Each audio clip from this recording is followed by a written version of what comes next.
રાજકોટમાં આંતરરાષ્ટ્રીય ક્રિકેટ ગ્રાઉન્ડની અંદર ખેલૈયાઓ જ્યારે રાસની રમઝટ બોલાવવાના છે. હાલ અમે એ સ્થળ ઉપર ઊભા છીએ કે જ્યાં ખેલૈયાઓ અને આંતરરાષ્ટ્રીય ક્રિકેટ જ્યાં રમાતા હતા ત્યાં હવે રમવાની મોકો મળશે. મારી સાથે આયોજકોની ટીમના સભ્યો જોડાયેલા છે. અબ તક સુરભી રાસોત્સવ હંમેશા લોકો આતુરતાથી રાહ જોતા હોય છે. આ વખતે રાહ જોવાનું કારણ શું બનશે? પહેલાં તો આ વખતે રાહ જોવાનું એકમાત્ર કારણ છે કે જે પીચ ઉપર ચોકા છક્કા ક્રિકેટરો મારતા ને આ વખતે ખેલૈયા મારશે. અને સૌરાષ્ટ્રમાં પ્રથમ વખત જો કોઈ સ્ટેડિયમમાં ગરબા થતા હોય ને તો એ અબ તક સુરભી રાસોત્સવ છે. ઝવેરભાઈ, તમે પણ એક ખૂબ સારા ખેલૈયા છો, વર્ષોથી આમાં છો, તો શું ફેરફારો લાગ્યા તમને કે તમે એ સમયમાં રમતા અને હવે શું નવું છે? અમે જે સમયમાં રમતા ને ત્યારે આખું પ્લેન ગ્રાઉન્ડ હોય છે, કાંકરા લાગવાની સમસ્યા હોય છે, ખાડા ખબડાની સમસ્યા હોય છે. અમુક વાર અમારા રમતા રમતા પગ પણ મૈડાઈ જાય છે. પણ આ વખતેનું જે નવું અમે જોઈ છે ને અમને એમ થાય કે અમે ડ્રેસ પહેરી લે, કારણ કે બાપુ આ વેલ્વેટવાળું ગ્રાઉન્ડ છે. આમાં તમે ઉઘાડા પગે પણ રમી શકો, ફૂલ ફેમિલી સાથે રમી શકો, એન્જોય કરી શકો. એક કહેવાય ને કે હાઈ ક્લાસ ગરબા થતા હોય છે કે જ્યાં પાસના ભાવ દદ્દન મોંઘા હોય. અહીંયા પાસના ભાવ કેવા રહેવાના છે? મધ્યમ વર્ગને કેવો ફાયદો થશે? અબ તક સુરભીની ખાસિયત છે કે એ મધ્યમ વર્ગને ધ્યાનમાં લઈને જ આખું આ આયોજન કરી રહ્યું છે. અમારા પાસના ભાવ કોઈ દી હાઈ ઉપર નથી હોતા. એક મધ્યમ વર્ગને પોસાય એ રીતનો 3,000નો કપલ છે.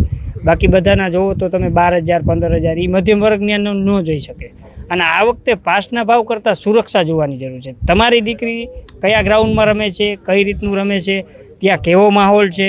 અમારે પ્રથમ તો કોઈ વ્યસનવાળાને અંદર એન્ટ્રી કરવા નથી દે. જો વ્યસન કરતાં પકડાય, પાન ફાંકી, સિગરેટ કે દારૂમાં કે ડ્રિંકમાં, તો એમનો પાસ તત્કાલીન ડિસ્કોલિફાઈડ કરવામાં આવે છે અને 100 નંબરને બોલાવીને એ ડ્રિંકવાળાને પકડાવી દેવામાં આવે છે. આપની પાસેથી જાણીશું કે ખેલૈયાઓને શું અહીંયા નવું મળવાનું છે, સાઉન્ડને લઈને, સોંગને લઈને, ગરબાને લઈને.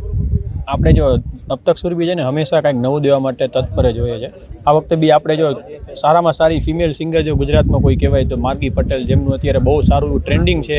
એના ગરબા, એમની પાસે ઘણી બધી એની વર્સટાઇલ, મતલબ પરફોર્મર જે કહેવાય ને, જેમ કે આપણે સુનિધિ ચૌહાણને કેમ કહીએ છીએ કે ખાલી સિંગર નથી, એ પરફોર્મરે છે.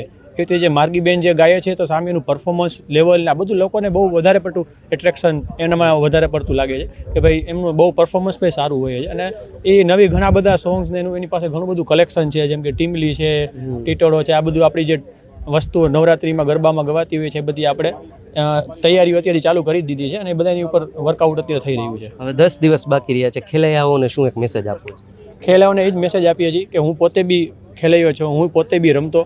જે ગ્રાઉન્ડમાં જે પરિસ્થિતિમાં અમે રમતા ત્યારે આટલી બધી ફેસિલિટીઓ અમે પણ નથી જોઈ શક્યા. એવી ફેસિલિટી જેમ કે ક્રિકેટમાં આટલા સ્ટાર ક્રિકેટરો, ઇન્ટરનેશનલ ક્રિકેટરો જ્યાં આવીને રમીને જે લોકો બોલ માટે ડાઈવોને છલાંગો મારતા હોય તો એ કાંઈ નથી થતું. હવે આવા ગ્રાઉન્ડમાં, આ વિશાળ ગ્રાઉન્ડમાં જો ખેલૈયાઓને રમવા મળે ને એ મધ્યમ વર્ગના ખેલૈયાઓને રમવા મળતું હોય, લોકોને મળતું હોય, તો એક ડ્રીમ છે, ઘણા લોકોનું ડ્રીમ છે, કરોડો લોકોનું, કે આ ગ્રાઉન્ડમાં આવીને એક જ મોકો મળે. આપણે આ બધા લોકોને એવું એક મોકો આપવા માંગીએ છીએ જે મધ્યમ વર્ગના લોકો છે કે જે આ ગ્રાઉન્ડમાં આવીને ગરબે તો રમી શકે, ભલે ક્રિકેટ ન રમી શકીએ હોય તો પણ ગરબે રમીને પોતાનું જે ડ્રીમ હોય પૂરું કરી શકે. રાજકોટવાસીઓને આંતરરાષ્ટ્રીય ક્રિકેટ ગ્રાઉન્ડની અંદર ગરબાની રમઝટ બોલાવવા અબ તક સુરભી રાસોત્સવ તૈયાર છે. ખેલૈયાઓ, તમે પણ તૈયાર છો? પ્રતિપાલસિંહ ઝાલા, અગ્ર ગુજરાત.